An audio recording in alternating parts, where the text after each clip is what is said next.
A incredible intro. Ladies and gentlemen, welcome back once again. It is your favorite podcast, favorite time of the week, the one that you always put on your calendar. It's Keepin It Rio, and I'm extremely excited for today's episode because I have got a wonderful guest. It's a great story how these things come about. I put Facebook posts out and I ask for wonderful guests, and they reach out to me, and then we end up doing podcasts together. So my guest today and myself just met about 3 minutes ago, but I can already feel the energy. I think it's going to be a great day. We've got a wonderful, wonderful individual here that's doing a lot to help the world. Without any hesitation, folks, allow me the honor of welcoming Dr. Robb Kelly to the Keepin It Rio show. Good morning, my friend. How's everything going? Good morning, Chuck. Great to be here, guys. It's going to be a good one. You may want to sit down because we're going places today, let me tell you. We are definitely going places, and that's what I love. The energy is great. We were just talking for a couple seconds prior to hitting record. We're both here locally in San Antonio, and I was saying thank you for coming on at 8 a.m. on a Sunday, and you let me know, hey, buddy, I've one-upped that. It is 6 a.m. where you're at, so tell us first where you're coming to us from, my friend, and we'll just roll with it. Yeah, sure. So I'm in San Antonio, and I live in San Antonio, Texas. I'm in Vegas right now at the Red Rock Hotel. Which is a beautiful hotel. So what happens is I'm kind of a concierge doctor. I have 4 businesses, but this one I take on 4 patients every 3 months, and part of that is visiting them every 3 weeks. So last week we're in Florida, this week we're in Vegas, and then we'll have a rest for a bit. So yeah, really enjoying what I do. Been in America for about 18 years, Dallas for 14, and then San Antonio for 4. And man, from a homeless guy from the projects, I'm doing pretty good, man. I'm living the dream instead of dreaming of living. Boom, baby. That is outstanding. And I know we're going to have ourselves a wonderful hour. It's probably going to bleed a little bit over into the second hour just because of all the things we've got to cover. So you've already given us a little glimpse into your life. Let's kind of peel this onion a little bit and figure out exactly what you're doing, because you're a multifaceted individual. I just got done telling you you're the 30th author I've had on the show. I don't believe I've had any doctors prior. So congratulations on being that. This is 223 episodes, and I've got a doctor, ladies and gentlemen. Y'all thought I was just going to have a bunch of roofers and that was going to be the end of it. But no, we're paving our way into the world and doing everything we can to help as many as we possibly can. So tell us a little bit about your history. You just said, from a kind of a different background than what you're living now. I love to kind of start from the beginning and work our way into modern times. So let's go with it. Okay. So I was born in Manchester, England, just in case some of you thought I was born in East Texas. It's not true. I'm over in Manchester, England. Before anybody asked, I grew up Manchester City, but ended up being Manchester United's doctor for several years. So grew up in a very poor, working lower class on what you guys would call a project. We call the council estate. Not a lot of money. My dad worked for the gas company. He was the guy that dug all the roads up to lay these huge pipes, and my mom cleaned other people's houses. And yeah, I mean, there's alcoholism in the family. I'm a big, my family's all musical. So I'm a musician, played at Abbey Road with Queen, Elton John, Bowie. And I'll tell you about that shortly. But got my first guitar at the age of 6, I think, and was on stage professionally with my auntie and uncle at 9. Liverpool is where I took my first couple of sips of alcohol because I was so nervous. And that kicked off my downfall for many, many, many years until I was about 26, that it all went wrong for me. But music was my deal. I was always playing in bands, and just, I was very shy, Chuck, very shy. Now, you won't think that today, but back in the day, I was very shy. And if you put a guitar on my head, I changed. So my personality and identification was the guitar. So once I got over the nervousness of playing, it was just amazing. But so we're neuroscientists as well, and behavioral scientists as well as doctors, studying the mind and the brain. I always knew there was something more to life, something more to the brain. And I always knew that if I was going to do something, I'm either going to do it or I'm not going to do it. So I'm either all in or I'm all out in everything I do. If I go to the store, sandwich shop, I say to my buddy, what do you want? He go, oh, sandwich and a drink. What do you want, Rob? I'll have 2 sandwiches, 3 bags of chips, give me 2 Cokes. And it's never enough for me, no matter what I do. So yeah, it was a nice, loving upbringing. Obviously, growing up on the street, you learn how to fight real quickly. So that was my deal. I was a horrible guy when I drank, and I was a fantastic guy when I didn't. And that was it. It was just, I have 1 brother, 1 sister, not affected by alcoholism at all. But I took them gifts of this alcoholism, which is a disease, hypothalamus and basal ganglia. We'll get into that later. And I used it after the homeless. I used it to benefit, because I swore till the day I die, I would help families and alcoholics and addicts to get their lives back, And now we diverse out. We cover Alzheimer's, dementia, depression, PTSD, anxiety. We cover the whole mental health spectrum pertaining to psych. So yeah, I'm proud of where I come from, but I am a proud American. I became a citizen about 6-7 years ago, and I like to think I'm an all-American guy now. If, God forbid, England went to war with America, you'll find me with stars and stripes on my back. I'm not the Union Jack. Sorry, guys. It's just the way it is. So yeah, living good, man, and with a history that's mind-blowing. Well, let's dig a little bit into the history. You talk about at a very early age being a talented musician, getting up in front of a large crowd, and at this point you discover the allure of alcoholic beverages. And I've had many guests on our show who have dealt with alcoholism, who have been through it, who are still struggling daily, and they all seem to have the same situation in the beginning to me. And it's a situation where I was trying to become someone different than what I believed I was. I was a shy, withdrawn person. I needed to be outgoing. And this is something that helped me theoretically become that person. Was that kind of the same experience you had when you were a young man, when you kind of found out, hey, get a couple sips of this in me, and all of a sudden I open up a little bit. I'm a little more free with my ability to get up on stage and perform. The nerves go. And then, you said that it does change your personality as well. And we'll kind of dig into that. But was that your initial reaction when you got that first sip of alcohol was, hey, I think this is going to be my friend, and I don't think this is going to be a problem? Oh, yeah. When I drank that alcohol at 9, the second half of that show was amazing. I was running about as a bass player like Chuck Berry. It was like, I really, really turned it on. And after the show, oh my God, you came to life in the second half. Was you tired in the first half? This little kid was scared to death, was the real reason. And then when I took that drink, yeah, this is my BFF for the rest of my life, man. And I did that for many years as I went through high school, secondary school in England. And I drank every weekend, only a little amount, but it just took that nervousness away. When I get into my teens, I drank this liquid that would enable me to talk to girls and do silly things with my life, take chances with my life, which I'm very big on today. I'm kind of what's the worst can happen kind of deal. Let's do it. What if it doesn't work? You can't open an English tea shop in San Antonio and be successful. There's 22 restaurants gone bankrupt in the last 6 months in San Antonio. Says who? Is my biggest saying, because all or nothing. So yeah, it gave me this false sense of security, false sense of pride. And it was phenomenal for me.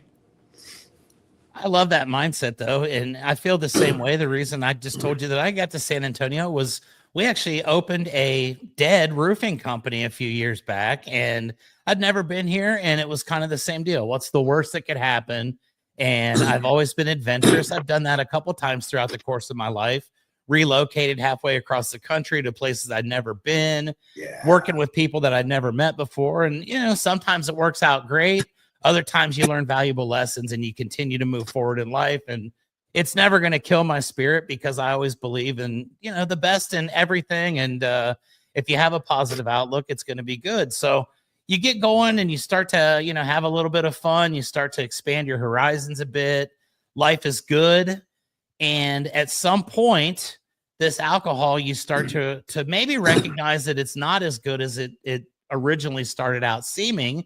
And now you think, well, wait a minute, you know, maybe this is detrimental. Is that something that hit you at a specific point, or was it something that was kind of gradual? I know a lot of people have different times in their lives where they've been hit with that harsh reality that, you know, maybe this isn't helping me as much as I originally thought. So it's a hairline fracture sign, but there's a big thing between so-called alcoholics and real alcoholics. Alcoholics are born, drug addicts are made. So I never thought I had a problem, Chuck. And, you know, I was lucky enough from Freemason friends.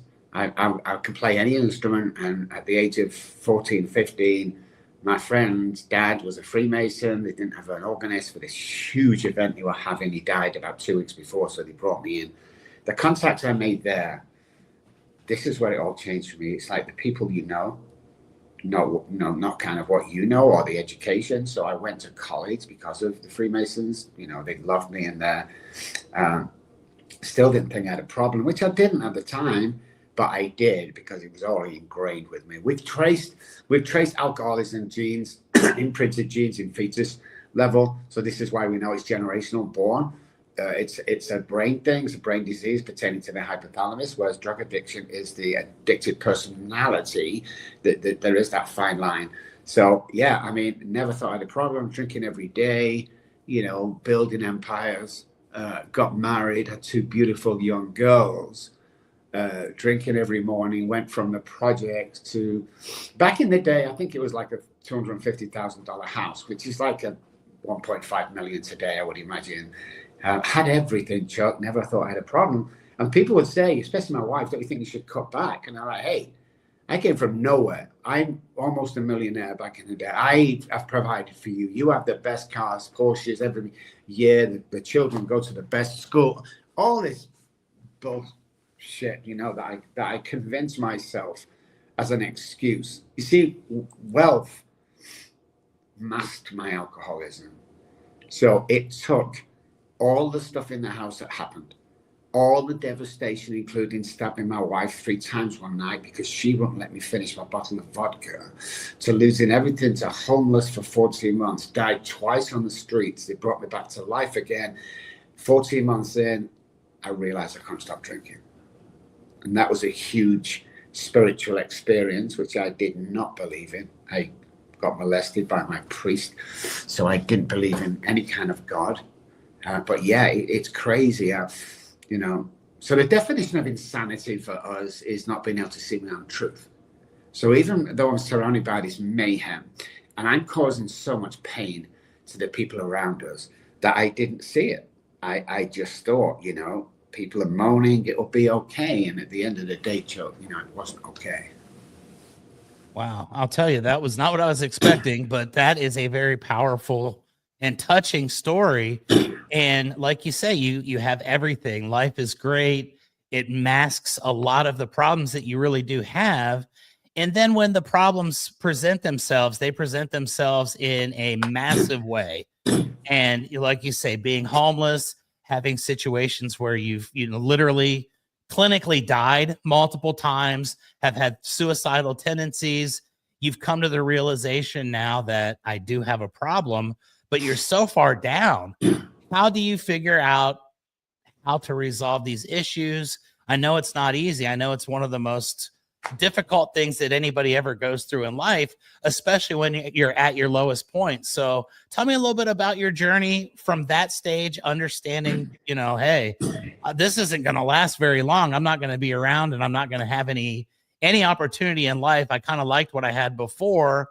I'd like to maybe someday get back to that level of success, but it's very unlikely at this stage of your life. So tell me a little bit about the journey from that point, and then how we kind of got ourselves back on track and got life going the way that it's supposed to be. So you're here to help more people.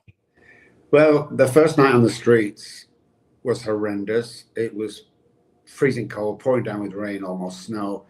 My dad had just thrown me out. And I was just thinking, Chuck, where did it all go wrong? You know, still didn't think I had a problem.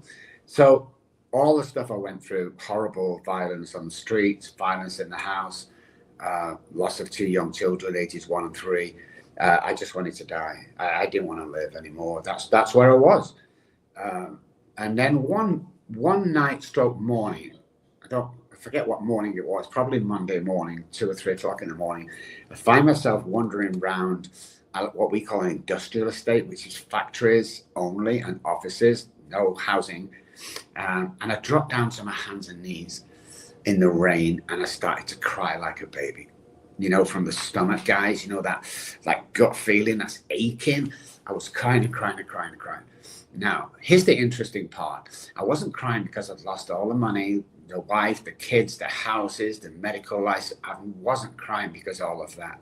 At that point in time, I was crying because I realized I couldn't stop drinking. And Chuck, it took all of that for me to realize. I looked up to the sky. It was pouring down with rain. I always remember this specific time. I'm on my hands and knees. I'm looking at the ground. I'm sobbing, and the rain's hitting my head. It's coming round to my eyes, and it's mixing with my tears. As the tears hit this cobblestone area, kind of turned like a purple color. I looked up to the sky and I said, if there's a God up there, I can't do this on my own anymore. That's all I said, man. About 30 seconds later, in the middle of nowhere, this guy walked around the corner, and he's holding a little Bible. He came up to me and he said, you doing okay? And I said, no, I'm dying, man. He was a Christian that was also in recovery from alcoholism. He took me back to his house. I shaved and dressed for the first time in a year. And he had one stipulation. He said, hey, here's the deal, Rob. You can stay here for as long as you like. We'll get you back on your feet. That's what I'm here for. You know, I kind of work for God, and I'm like, oh, not a God Bible guy, you know. You could have sent me somebody else, like somebody with a bottle of liquor or something. But here I was in this guy's house, and he said to me, stay here for as long as you want. On one condition, Rob, you've got to come to these AA meetings with me. And I said, Derek, I don't want to go to the meetings. And he said, as simple as this, Rob, I can't have you drinking in the house. So you have to come. Tomorrow night's the meeting, up to you. So I went.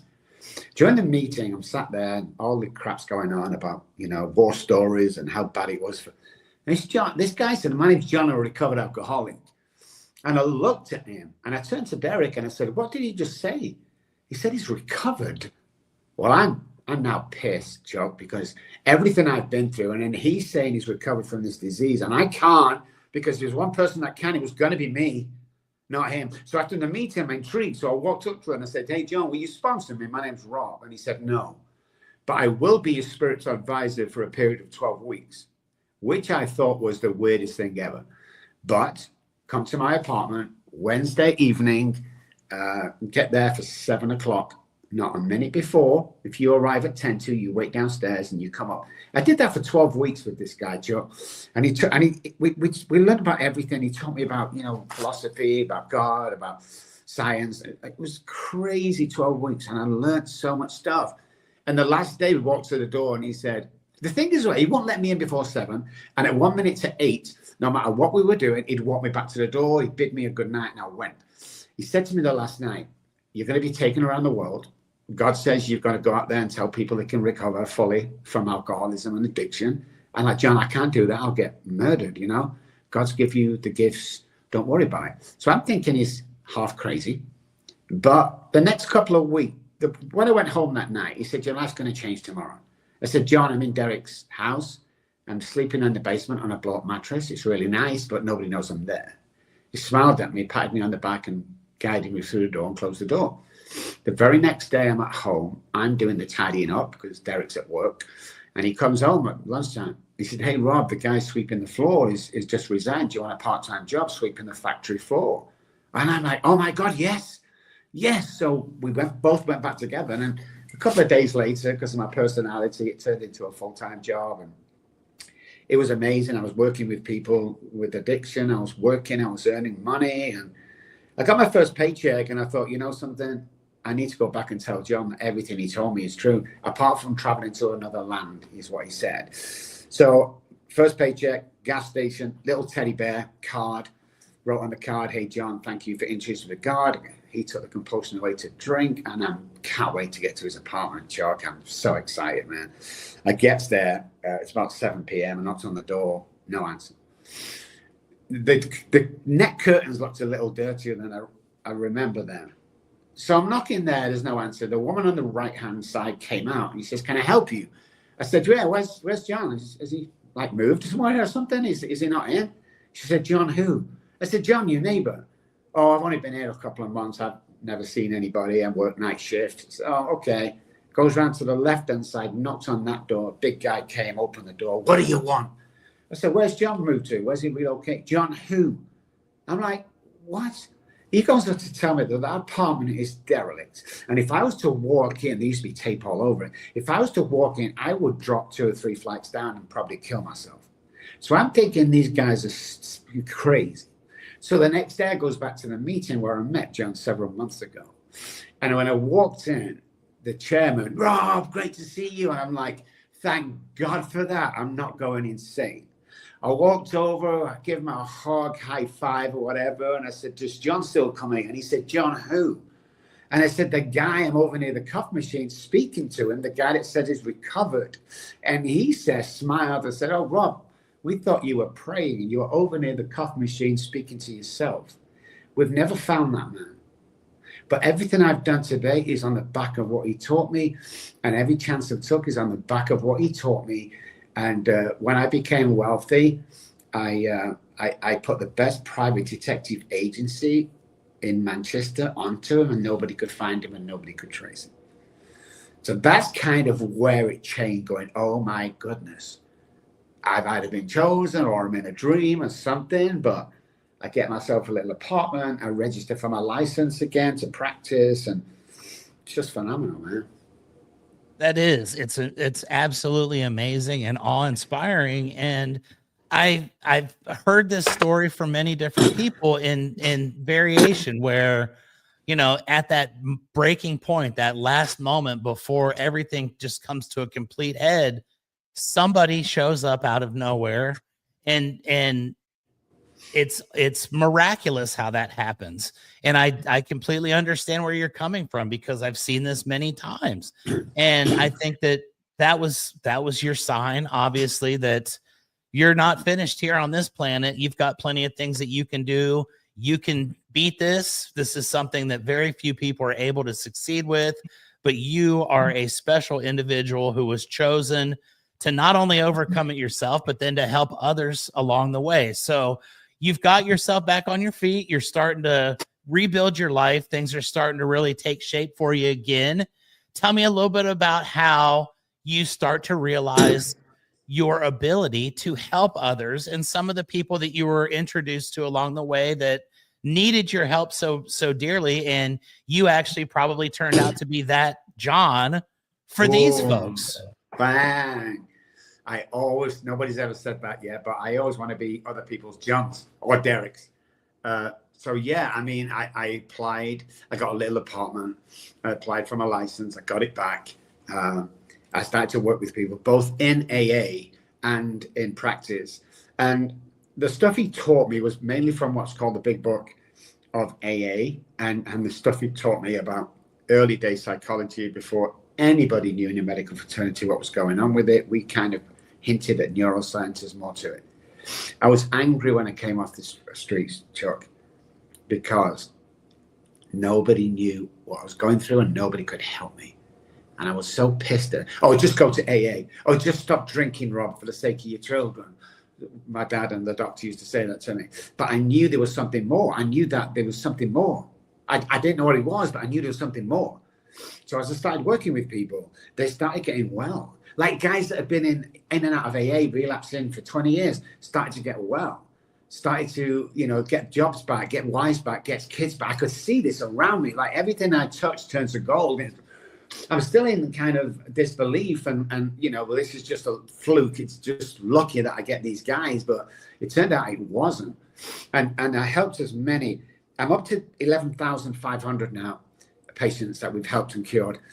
You can cure addiction. You can't cure alcoholism. And we'll go into that shortly. But yeah, I mean, it was exciting times for me. And I moved in with this Derek. I moved in at the beginning, went out, got this nice apartment. And it's where the internet started to come out. You got chat rooms and stuff. And I got in a chat room. I'm on there, all this new technology. And I met a lady who belonged to a church in Plano, near Dallas. And the church wanted me to go over there for 2 weeks to work with their youth ministry. There was a big crack cocaine problem back in, which is Plano, guys, if you don't know, was one of the most affluent areas some 20 odd years ago in Texas. It was really up there. And crazy things started to happen from that invite. Like 10 days before I'm about to go, I'm all excited, they're paying for everything. I just can't, it was just amazing to go to America. I can't believe America, you know. And 10 days of getting all my stuff packed, and I get my passport and I looked at it and it's 4 weeks out of date. And I'm like, my stomach hit the ground. I'm like, all this has just been taken away from me. Like, everything was planned, Chuck. This was going to be my gift. Oh my God, I started crying and panicking. And I got on the bus. I went to Liverpool where they do the passports. I went in, I got all my stuff there. You know, I'm nervous, I'm almost crying. I give it to him and said, how long will it be? He said, it'll be 3 months. I said, 3 months?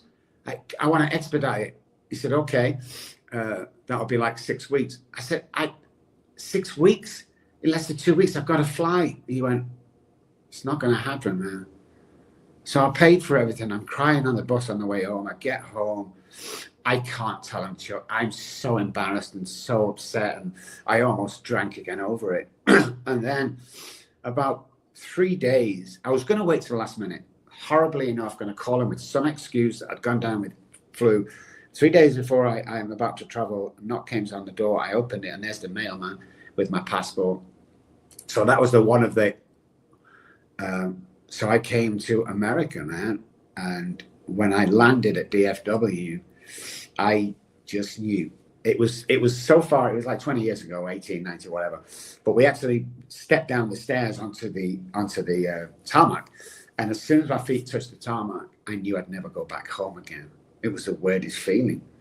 And then things started to happen, you know, crazy things. See, I'm a big believer, if you've recovered from alcoholism, addiction, PTSD, all the stuff we work with, you're meant to do something and help others. So if we put helping others first, everything else will be provided for you. And that's what seemed to happen to me. It's like, what are you going to do to me?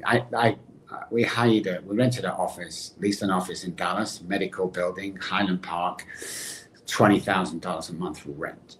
And I signed all of it. And my friend said to me, how are you going to sleep at night? That's $1 million deal you just signed. And my answer was, what the hell are they going to do to me that I haven't already done to myself? And that's what I've lived by ever since. What are they going to do? Take the offices off me? No big deal.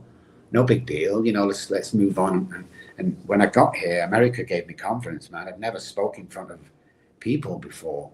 But, you know, now I'm speaking in front of several hundred people. And it's just absolutely phenomenal. It's like, I always say I'm living the dream instead of dreaming a living. Because when I was homeless, I used to dream of getting my life back and living and, you know, and then it went into that phase of I just want to die. I couldn't live with alcohol and I can't live without it.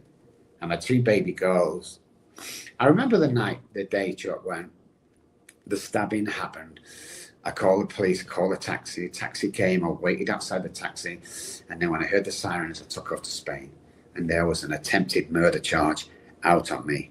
And I stayed in Spain for 3 months until all charges were dropped. It's a little bit different back in the day in England. My wife said, I don't want to press charges. The police cannot, unless there's a death involved.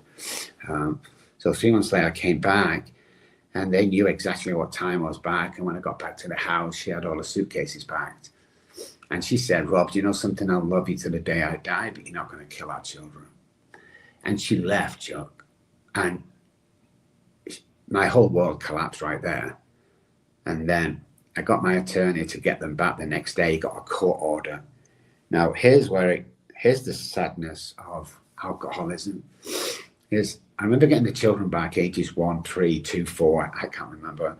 And I sat in front of the TV. I'm 4 days sober right now. I'm feeling pretty good. But I put the children in front of the TV and I went into the kitchen and I thought to myself, wouldn't it be great to have 1 beer just to celebrate the children coming back?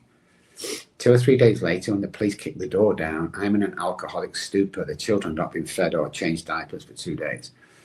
And they kicked me awake. The feeling that every alcoholic would know, that feeling, oh my God, what have I done? And they took my children off me, and my wife was there, and child services, and the police were there outside. It's like a crowd outside, and I stumbled to the door. And my eldest daughter, holding Mummy's hand as she's walking down the path, said 3 things to me. He said, Daddy, Daddy, please don't go. And she's walking down the path, and she turned around again and said, Daddy, Daddy, please get better. And as we got to the gate, we opened this big wrought iron gate.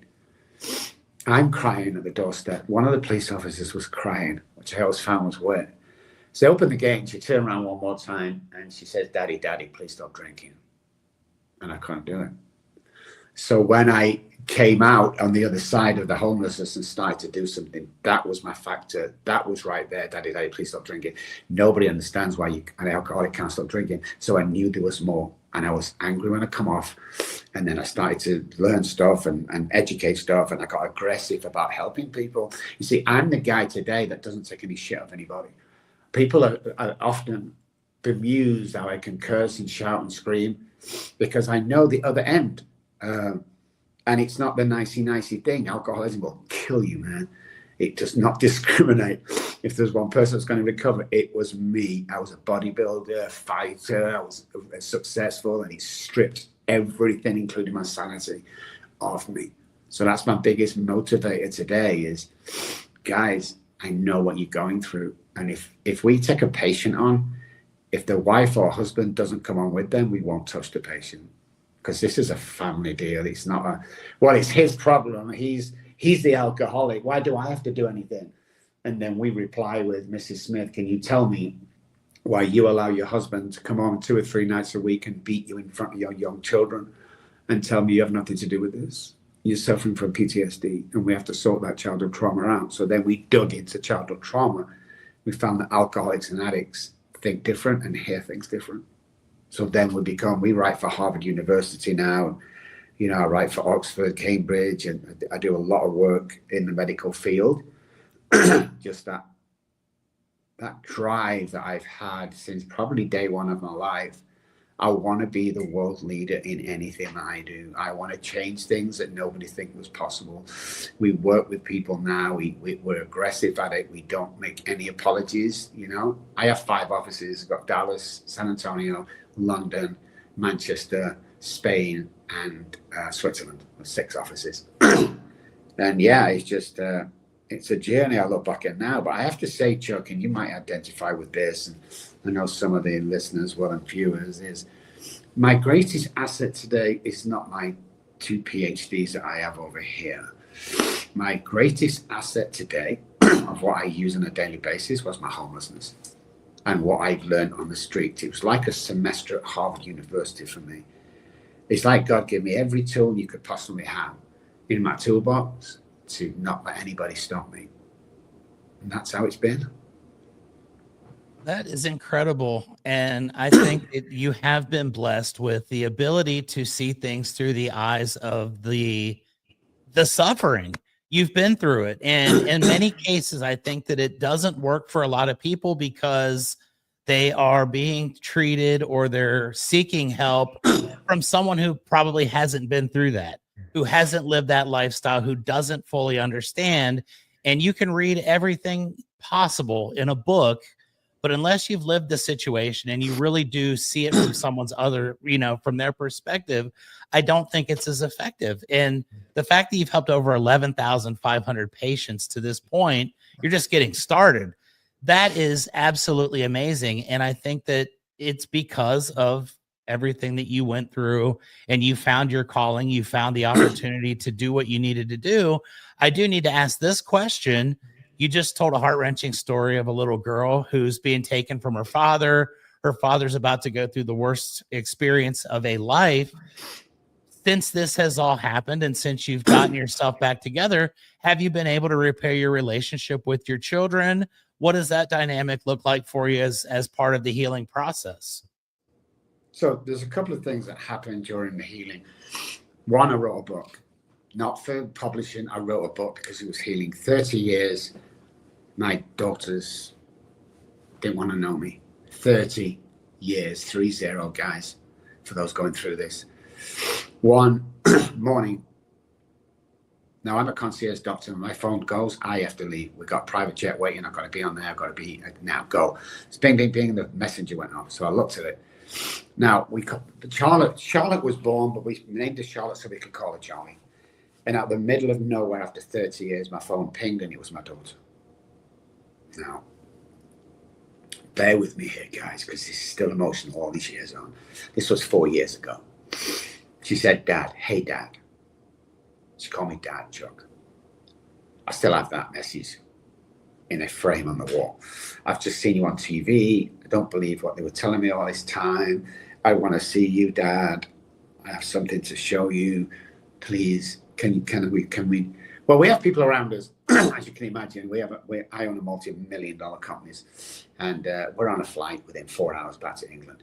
Now, I've got mixed emotions here, Chuck, because after 30 years, how many times have I let her down when I wasn't there for her first boyfriend? We stayed in a hotel around the corner. Now, I have 2 daughters. The youngest one's Abigail, and the eldest one is Charlie. The walk to the house the next morning, which was about 3 minutes, was like crossing the Sahara Desert. My mind was playing tricks. I was crying. I was shaking. My wife was holding me. She said, it's going to be okay. And I got to the door, and for the life of me, Chuck, I couldn't knock on that door. I couldn't do it. And she opened the door unexpectedly, and we hugged and we cried and we laughed, which for me was probably a few minutes, but it felt like 10 hours. Like everything right there, Chuck, was okay. Everything right there was just, this is what God, I'm not a Bible guy. I'm not a church guy. I say God because he's easy to understand. I'm a spiritual guy. But she took me by my hand, Chuck. All these people I've worked with, all these thousands of people getting well, all the families we put back together, all the pain, all the triumph, everything that I've learned since leaving John, all of it came right there to me. And I was like, God, thank you so much. Thank you so much. And I stood a little bit different. And she took me by my hand, and she walked me into a living room, Chuck, and she handed me my 3-month-old granddaughter. And right there and then it was like, I'm doing good, man. Right there, you could have took my life. And I'd have been in heaven a happy man. A happy man. Now, that girl, obviously a woman now, is my lead therapist in my Manchester office. And 8 weeks ago, my youngest daughter got in contact with me, and we're going over there to see her. So everything was given back to me. Everything was given back.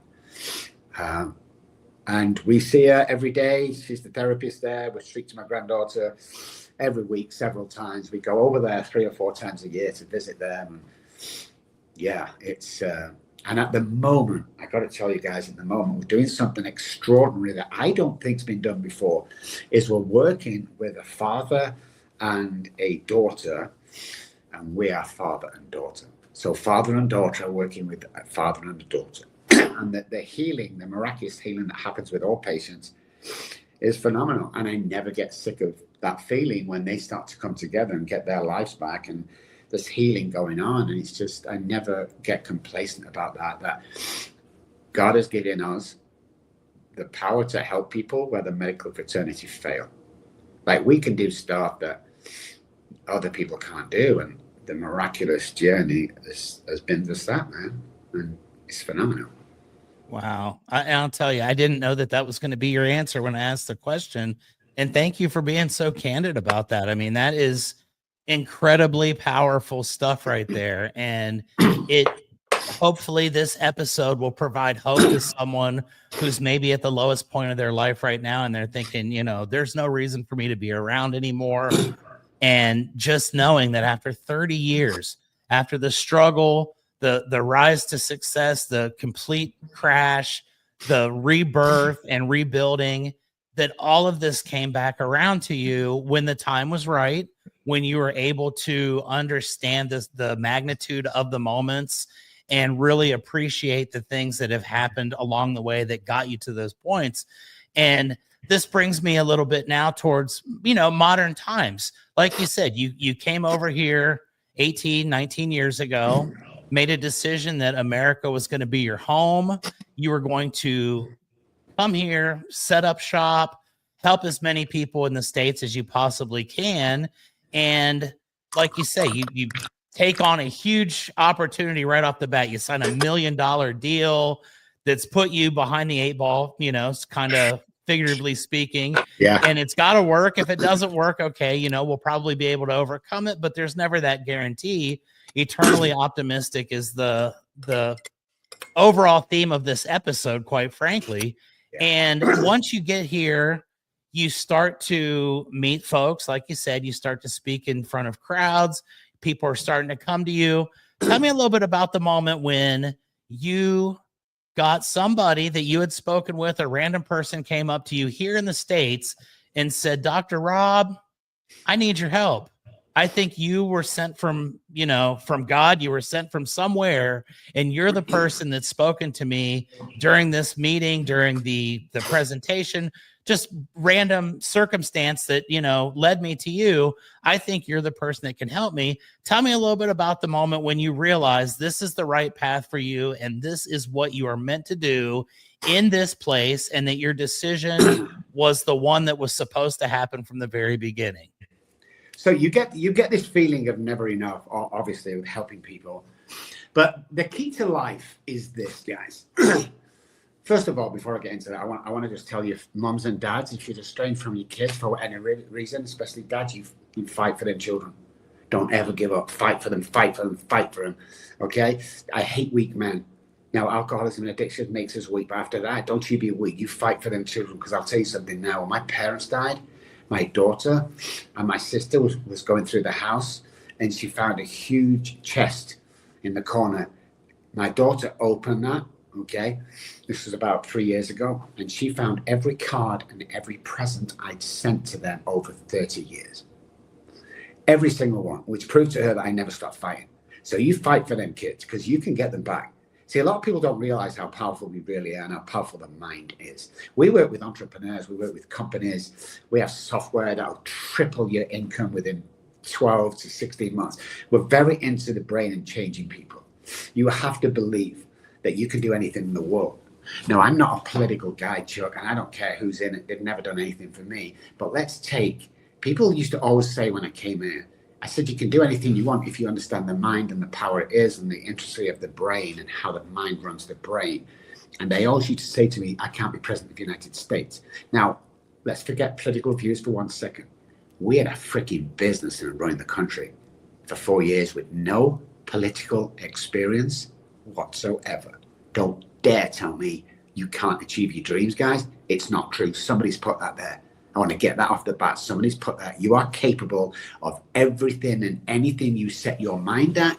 You just need to clear up childhood trauma and find out your identity. So when I started to find my identity, the key to everything is realizing how good you are today and not 20 years on. We were looking at old photographs some 2 or 3 years ago. And my buddy found this. We used to be bodybuilders. Rob, look at this, Rob. Look at it. And we're like this outside of there, whatever it is. Years and years ago, 18, 19, and he's like, oh my God, Rob, look at our waist. It's like, look at our back. Oh my God, we were beautiful, Rob. We were amazing. We were powerful. God, but those were the days, Rob. Those were the days, man. And I'm like, yeah, they were the days, but we didn't know that then. We didn't know that those were the days then. What if today's one of those days? What if today's where things start to change? What if today we realize how powerful we are, how amazing we are, how good looking we are, how we change people's life by a conversation? I wear steady glasses. Why? It's a conversation starter. It's the only reason why I do it. What if we knew our power today? We could conquer the freaking world. And that's what we set out to do. When I first got into this industry, 95 to 96% was alcohol, drugs. Today, 10 to 15% alcohol, drug. We build empires. We put families back. We change people. We cure addiction. We're into Alzheimer's now. We're speaking to JFK, the new health minister. We're all this exciting stuff because you have to realize how powerful you are. Starting a multi-million-dollar company isn't hard, guys, once you realize. And that's what we do. We change entrepreneurs. We're working with Keller Williams. We're working with all these big companies where salesmen go from there to there. And that's what it's about. It's about knowing how powerful you are today and stay away from the naysayers. Oh, you can't do that, Rob. Says who? You can't come to America and earn millions of dollars. Says who? Who's saying these freaking words? Surround yourself with the people that are always lifting you up. Surround yourself with the people that are always got your back. If you hang around 9 depressed people, you will become the 10th. If you're on 40 grand a year and you want to earn 80, hang around the guys that earn 80 grand a year. Well, the mirroring part of our brain mimics people around us. So that if you want to be one of these guys, if you want to be the best in your industry, because that's what I am. I'm the best in the world. All my staff are the best in the world. My daughter's the best in the world. And once you start calling you that, not only do you believe it, but people around you start to believe it. It's psychology 101, is you have to start treating yourself. You've got to watch your internal dialogue. If you drop a pen on the, oh, what an idiot. Stop that crap now. Stop it now. You're a very powerful human being that's put on this earth to find your niche and bless others. That's what it's about. There's nothing that you can't do unless you have severe brain damage. There's nothing that we can't rewire. There's nothing that we can't change inside your head that'll take it to the level you only dreamt of. Because these dreams are not dreams. They're supposed to be your life. So when if you dream of speaking and you stood on the stage in front of 1,000, 2,000, 100,000 people, that's what God's trying to tell you to do. And do you know what we do? Oh, no, not me. I mean, what do you know when I was young, Chuck? We used to kick a ball in England. I guess you guys used to throw it. And all the kids would be outside. Johnny, what do you want to be when we grow up? I want to be a footballer. What about you, Billy? I want to be an accountant. You know what happened to them dreams? I'll tell you, they were kicked out of us by our family and friends. Don't be silly. 14 years in Dallas. I'm thinking of writing a book. Don't be stupid, Rob. You're not an author. You can't write a book. I never wrote a book, Chuck. I came 4 years ago to San Antonio. I was saying to my new friends, I'm thinking of writing a book. You haven't got a book out there, Rob? What is wrong with you? You have to share So I wrote a book. Show me your friends, I'll show you your future. But you have to have your brain rewired. You have to clear up the childhood trauma that's killing you today. And most people, well, all people have childhood trauma. Most people want to be entrepreneurs or building companies. You're suffering from the trauma that's stopping you to becoming the best and a multi-million-dollar company in your area. That is it. Well, I don't. Shut up. I'm guaranteeing that we'll take you to the next level.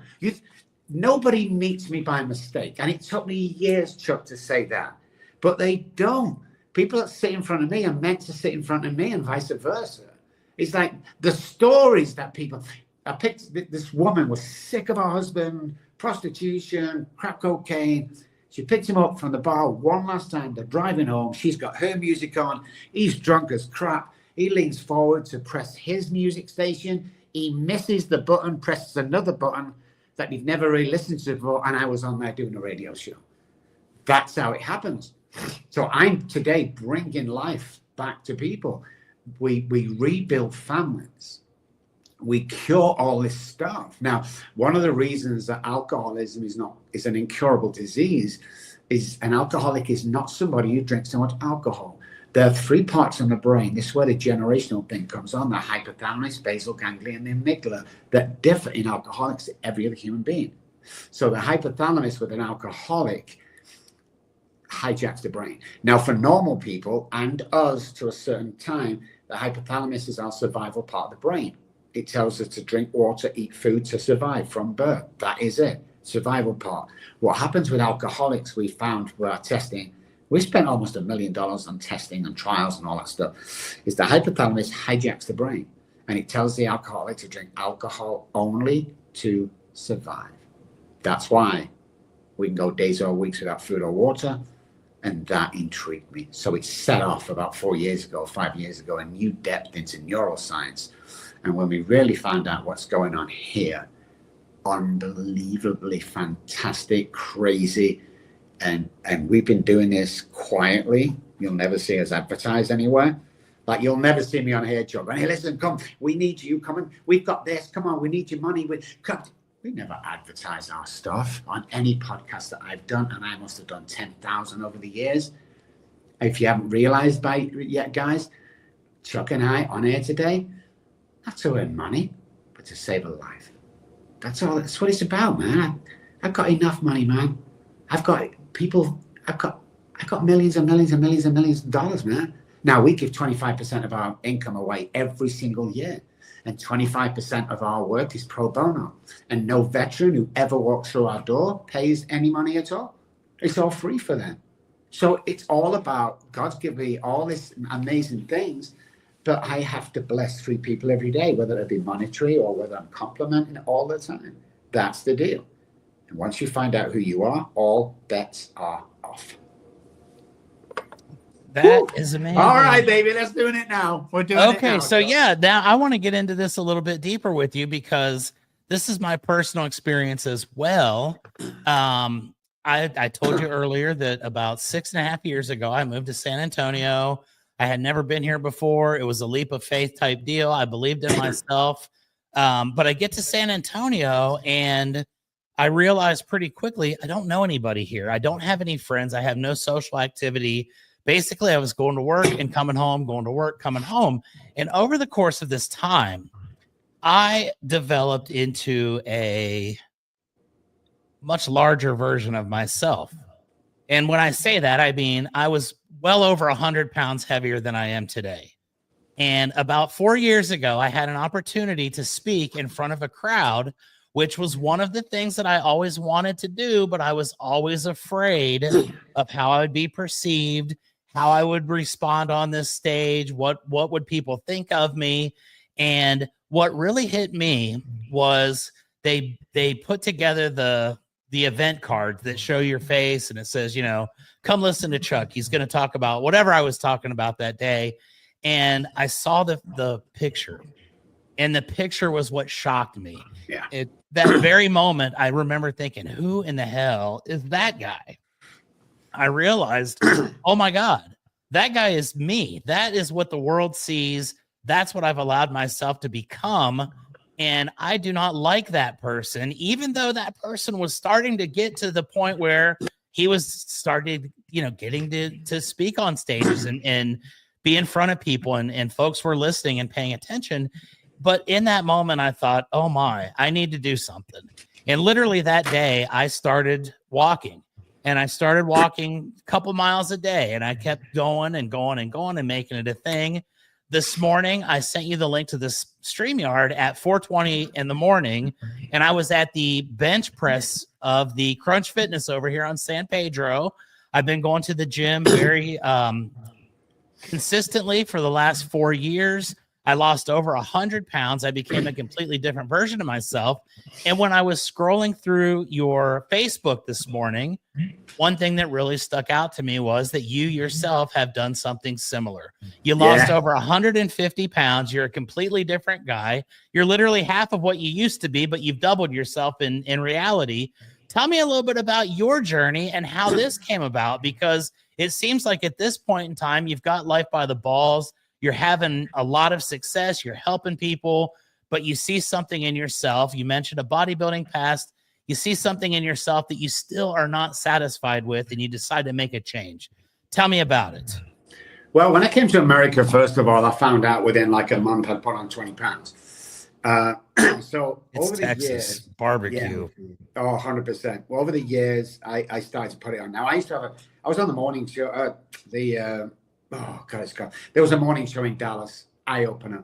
I was on Eye Opener 3 or 4 times a week, so I was kind of a public figure over there. And then one day I got up, and that same thing. Somebody took a phone, looked at the phone, and went, holy crap, I'm teaching this stuff, but I'm not doing it. So I pulled off TV. I canceled all my contracts for television. I didn't appear nowhere. And again, 2 or 3 years ago, I decided to change my life because I knew that I knew that I'm only just starting it here. So yeah, I did that. I watch what I eat.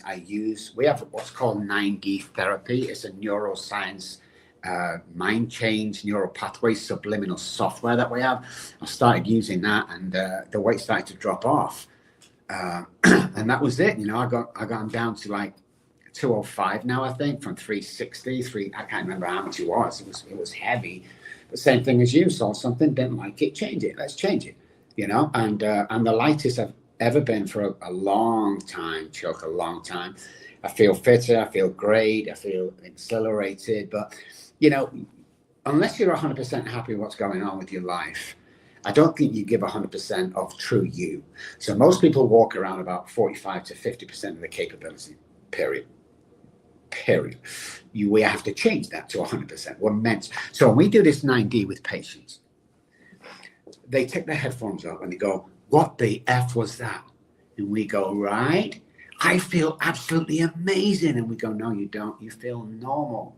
This is the way human beings are supposed to feel, you know? So all that changed my life. It changed my health and everything. And it was just something personal I wanted to do. So the next few years, I'll be back on TV. I'll be doing all the great stuff, you know? But yeah, it was just, I'm always looking for improvement. I'll never be perfect. No one's ever perfect. We know that. But I'm pretty damn close. And again, that's not ego. That's, for me, it's 30 years of walking with God and understanding what life's about. You see, weight gain is not about the food. You know, porn, sex, fix, not about the porn, sex, food. Alcohol has 1% to do with alcoholism. And all this stuff we found out through our research and trials and tests, it's got nothing to do with that. The reason why you're not a success in business is not because there's no work around. You know, people go, well, it's quiet. What? What do you mean quiet? Well, there was $2 billion roofing. $2 billion roofing like that. It's only 100 million. Why aren't you doing 90 million of that? Well, but there you go. That's you don't know the true you, and you don't know the true identity. Today, I know my worth. So people all the time call me up. I've just started to practice, Dr. Robb. Oh, I'm so excited. I just don't know how much do I charge an hour in San Antonio? And I go, how much are you worth? The phone goes quiet. Well, I mean, is 150 okay? I don't know, is it? Don't know your worth. My worth is $2,000. I charge $2,000 an hour. It's $100,000 a month to come onto my thing. It's a 3-month deal. Now, again, 25% pro bono. We look after guys like me, working class. But I value my worth at that. So if you're opening a practice, or if you're earning $150,000 a year and you think your worth is more, then it's more. There's no limit on what you can achieve. It's not putting 12-hour days in, guys. It's putting 6 or 7 hours days, knowing who you are and having them self-sabotaging pathways rid of. So 300 neural pathways die every day. What are you replacing them with, guys? Are you replacing them with yesterday's thoughts? And you'll never be tall enough, blonde enough, thin enough, or rich enough because Mama said I'd never make it. And she's my teacher. Stop it. What are we replacing them 300 neural pathways with? It has to be positive. You have to be the best in the world at what you do. And stop hanging around the people that don't think you or don't buy into that. Because you were meant to build that multi-million-dollar empire. You weren't meant to, you know, we took on a guy several years ago, and this is how crazy it is, okay? So no confidence, divorce, kids don't want to see him. Started working. We make empires. We build empires. We build gladiators. You know, there's an assessment to get in. We don't take everybody on. That's why our 98% success rate we're very proud of. We took him on. We started working with him. We built his confidence. He got a girlfriend. And I said to him one day, we're going to change the work environment now. What do you like to do, a hobby? And he was in a 9-to-5 at Walmart or something. He said, well, I'm not going to tell you, laugh at me. I'm not going to laugh. What is it? I knit socks. Oh, cool. Weekend? Yeah, that's what I do, man. And I do it for, like, you could see the passion. I do like family, like, you know, my son's birthday. I knitted in these socks. And I said, okay, we're going to buy a website for you. We're going to buy the domain. We're going to buy business cards for you. And I want you to sell 2 pairs of socks this month online. No, not having any no's, do it. So he sold 3 pairs of socks. That guy owns the biggest sock company in the world. You know, the company that when you buy a pair, they give a pair away. Can't mention it. Them guys. And that's the story of everybody we work with. Is you have to realize your identity. You have to lead. The world right now, guys, needs leaders. And if you're listening to this, you are not listening by mistake. It's about time you stood up. It's about time you create empires. It's about time you got your children back. It's about time you made a move out of that 1-bedroom apartment. It's about time you started living life. Because I'll tell you something now. With all our research we've done and personal experience, you think you have time? You don't have time, man. You know, I'm 64. So if you look at the Bible and other stuff, I've got, let's say, 11 years left. I've got 11 birthdays left.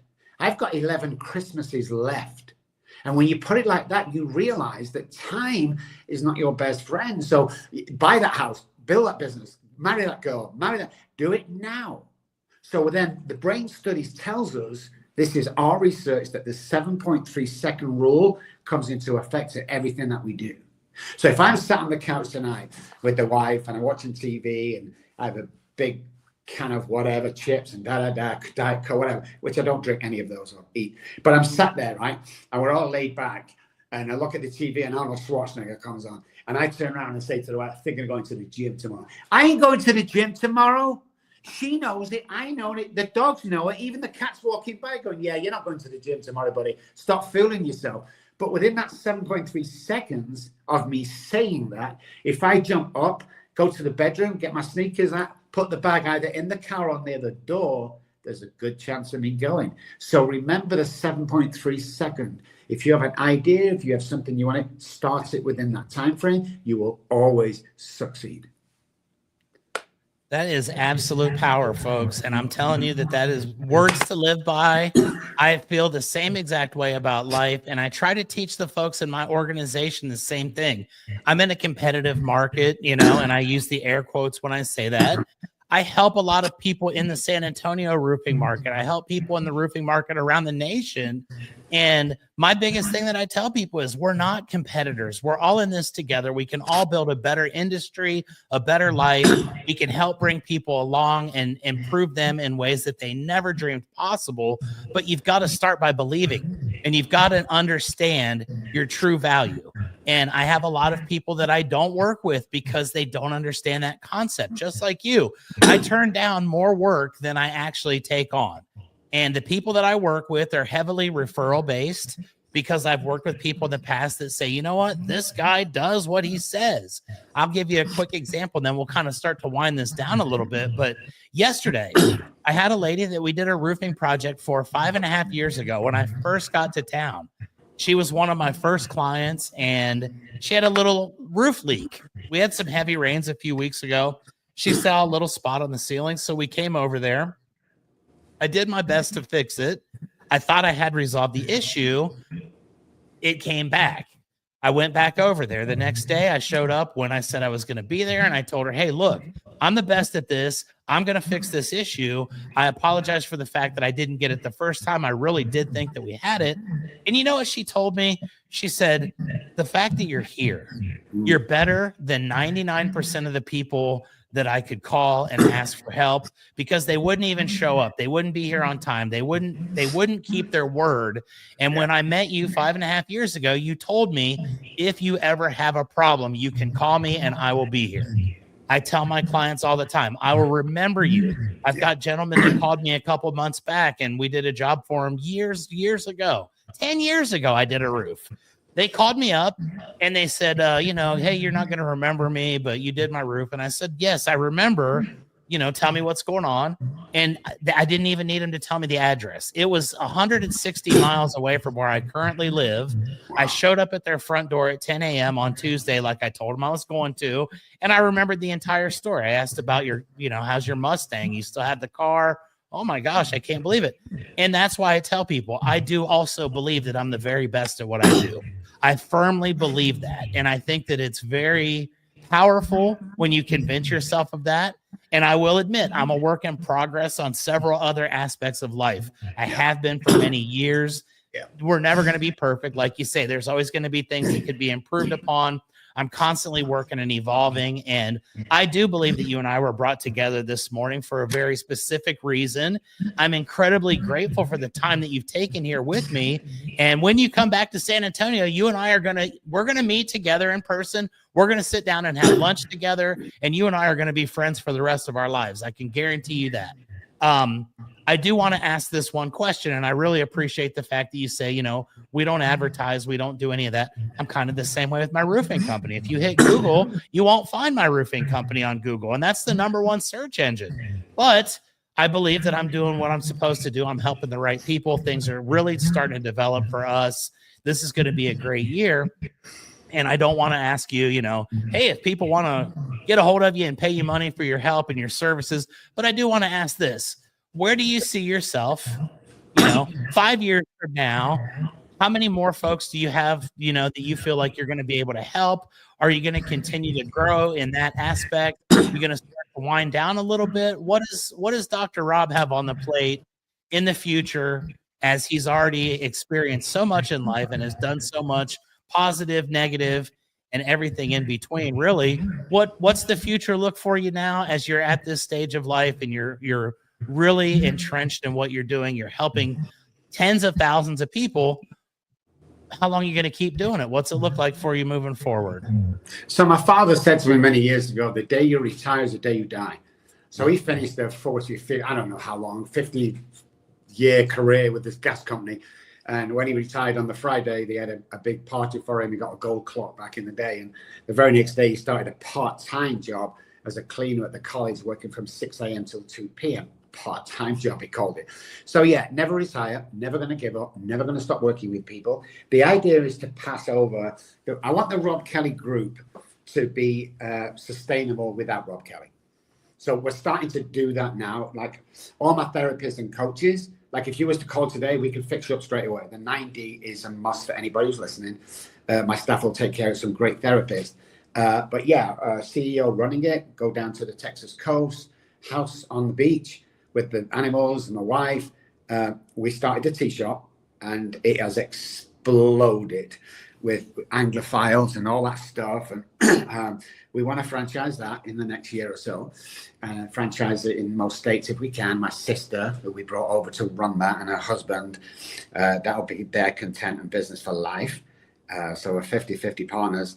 And I want to build a 100-bed rehab, loosely rehab, it's not a treatment center, where people can get well. And we want 50% of it exclusive to CEOs and actors and movie stars, the people I work with today. And the other 50% are for homeless people who want to do something with their life and had enough. So we just started the Robb Kelly nonprofit. We've got no money in there now. So if you want to give $1 to that, great. If you can't afford to give $1, give us a call. We'll probably give you a couple of dollars. That's the way it works. But yeah, I mean, I can't see anything, that'll change until the day I die, because now we have Zoom. So 90% of our work is telehealth. So we use Zoom because HIPAA protected. And I will be working at 100 years old, working with somebody else online, bettering their life. And that's what I see. I don't see any stopping here. And I'll continue to grow. I'll continue to be teachable. I'll continue to be kind.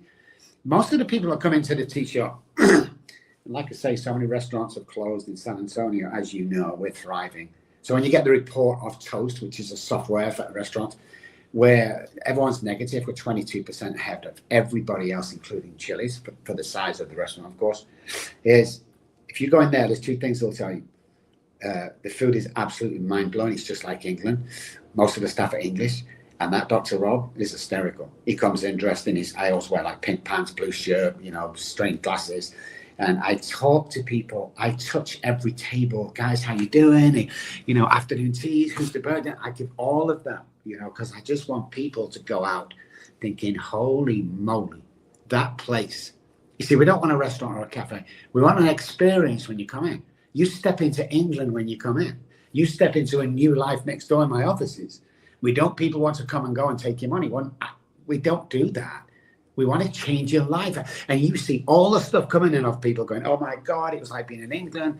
We just put a birthday party on for a 7-year-old yesterday, and 40 people came. And we did all the colors they asked for. We did the cake and the colors they asked for. We didn't charge extras. We did all this stuff. And, I believe, because I wasn't there, that their parents were crying. They were so happy. It was like, so it's becoming the best place to go. So, just excited about changing people's lives. And, when I am at the restaurant, which is usually on a Sunday only, and then next door, I pop in now and again. It's like the people that describe our place, all my business, all my security company, all my conference company, say one thing, that these guys are amazing. And I do what you do, Chuck. If somebody comes in, birthday party, whether you're 2 or 50, I ask the waitress to find out the name. So there's a birthday here. Yeah. Oh God, what's your name? Jimmy. Oh my God, Jimmy. And then I get the staff to write a little card, a birthday card from the Old English tea shop. We put it over and we serve it with the food, and it changes lives. So I think I know I spoke a lot about that, but I think a lot coming down to one line is I'm going to continue to put families back together and change lives. That is so amazing. And I'll tell you what, an hour and 13 minutes ago, you and I met for the first time, and I felt the energy right from the get-go. And I told you, we're going to put together an episode today that's going to be powerful. It's going to be entertaining. It's going to be educational, and it's going to provide a lot of value. And this has far exceeded those expectations. I would like to right now publicly offer you an opportunity. Anytime you'd ever like to be on Keepin It Rio, you are always welcome, my friend. This has been such a joy, and I appreciate your candid nature, explaining your life story. It's very tough sometimes to just go on and just meet some random dude from San Antonio and tell him the things that you've just said, but I really appreciate it. I think it's going to touch some people, and it's going to help some people who are maybe at their lowest point right now find their way back. And before we bid adieu for the day, there is one thing that I need to take care of, and that is my sponsors. And I just like to give a shout out every week to my sponsors. It's roofer.com, ROOFR. And I'll tell you real quick about Roofer, because they've been amazing partners to me for the last several years. Roofer started off years ago. A couple of guys who are actual roofers came up with some ideas for things that could help maximize our effectiveness and our efficiency. We waste a lot of time as roofers. I certainly am right at the top of that group of people that waste time, but we have fun doing it. They started off as a measurement tool where you could take an aerial measurement. You could put together all the measurements for a roof. That would save you several hours. Now, years down the road, Roofer has evolved into a full-scale CRM.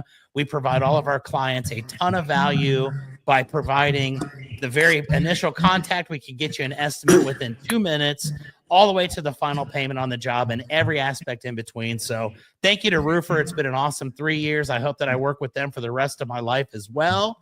Before we say goodbye, I always like to end with one very cheesy thing, and that is my tagline, which I came up on my own. And that is basically, ladies and gentlemen, until next week, thank you for watching. And always remember to keep on keeping it Rio.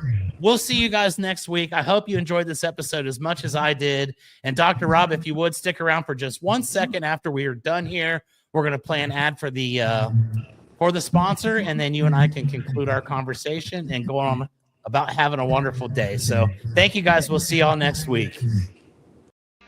We're Roofer. We know that managing a roofing business can be chaotic, so we created a single platform with all the tools you need to easily run your roofing business. Stop switching between multiple different softwares and experience streamlined operations from lead to payment in hours instead of days. Visit roofr.com to get started for free today.